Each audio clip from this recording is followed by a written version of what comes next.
think we're experiencing a, a phenomenon that we can call massacre denial or massacre trivialization. And, I don't like Holocaust comparisons to Israel's situation, but in one way, I do believe that a Holocaust analogy is legitimate, and that is in how the historicity of October 7th is being treated and the uniqueness of October 7th. And what makes October 7th unique is that it was not a pogrom. These were premeditated atrocities. And the purpose of the atrocities was to instill terror. So what is happening to the memory of October 7th, the understanding of what October 7th was, is very similar to what the Holocaust memory has been subjected to in large parts of the world. In Poland, for example, they speak about 6 million Poles. It begins with trivializing the uniqueness of the Holocaust, and it ends in outright denial of the Holocaust. And something very similar has happened to October 7th. It begins with trivialization. Yes, of course, bad things happen in war. Rape will sometimes happen in war. And so it begins with minimizing the atrocities, and then it moves to comparing October 7th to the alleged number of Palestinian casualties in Gaza. We have no idea how many Palestinians have been killed in Gaza. So these playing the numbers game is another way of trivializing and downplaying the significance of October 7th. And finally, we come to outright denial. Just as there is outright Holocaust denial, there is now outright October 7th denial.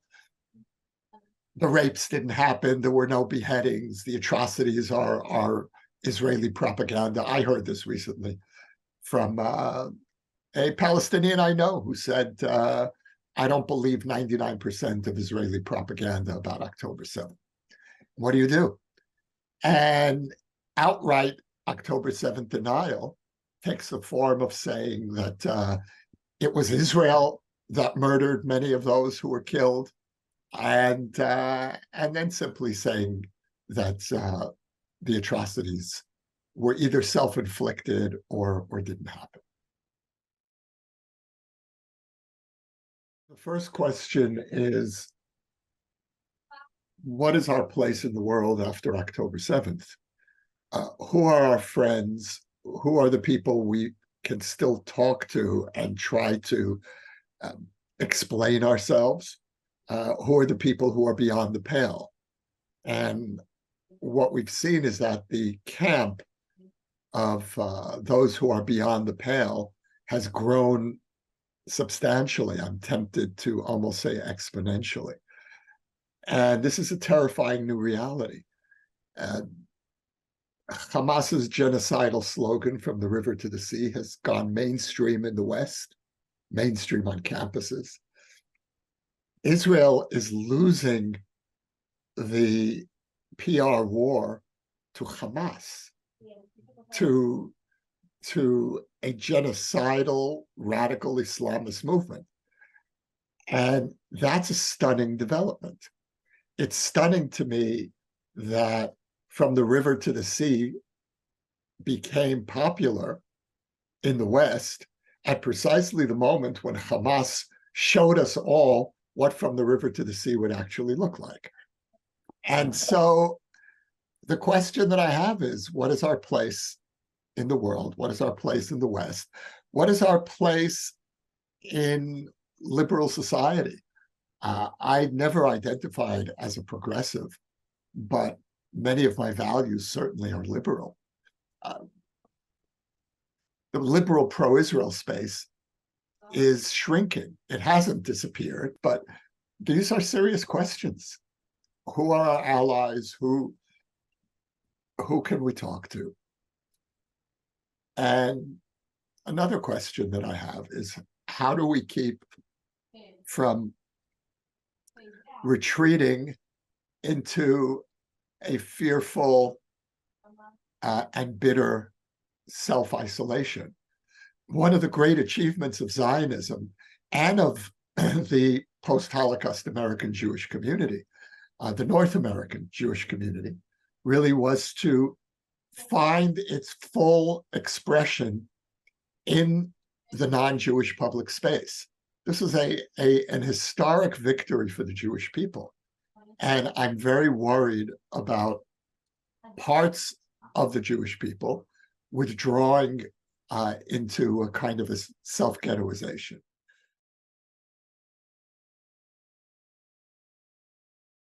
First of all, courage.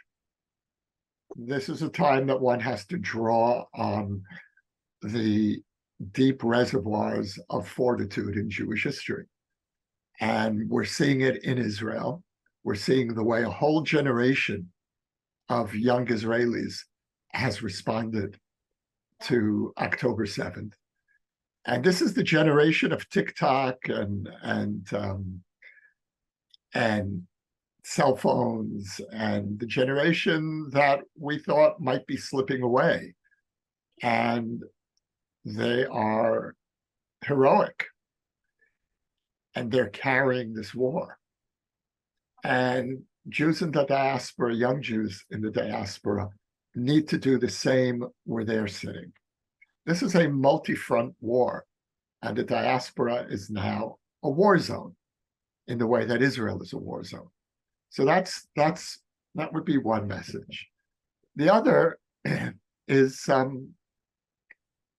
would say, different. I would have one message for young Orthodox Jews and one message for young progressive Jews.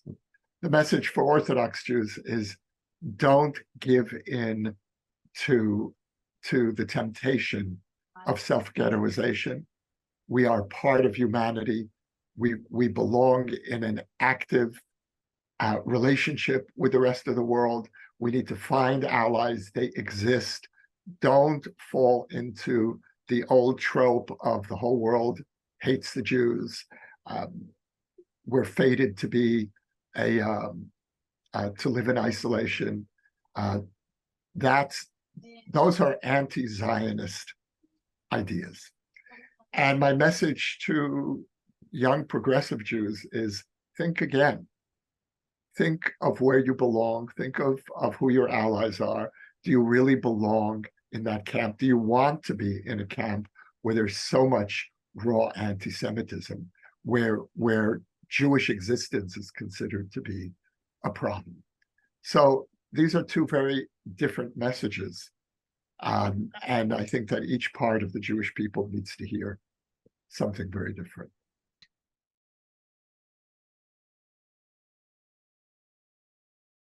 I'm actually less worried about Israel than I am about the diaspora. In Israel, we have the means to protect ourselves.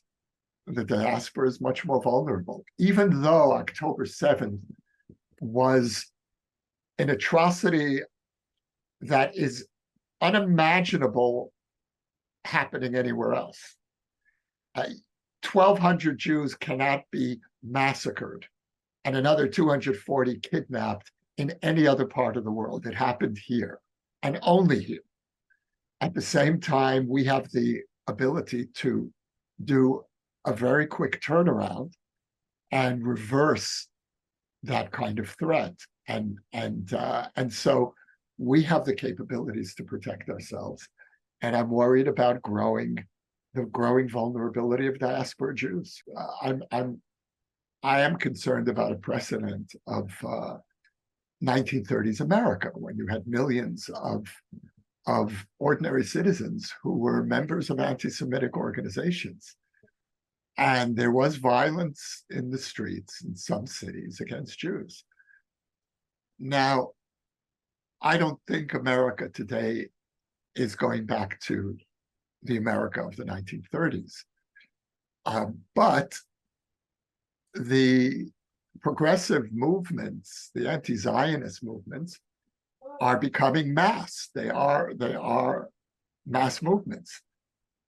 And together with smaller but lethal far-right groups, Jews are being squeezed from both sides of the spectrum. And certainly, Jewish life is going to be much less comfortable than it was when I was growing up in America. That's for sure. I see tremendous silver linings. The fact that we went from the most disunified period in Israeli history to one of the peak moments of our national unity, literally overnight, from October 6th to October 7th, I think tells us something about the resilience of Israeli society that we were forgetting.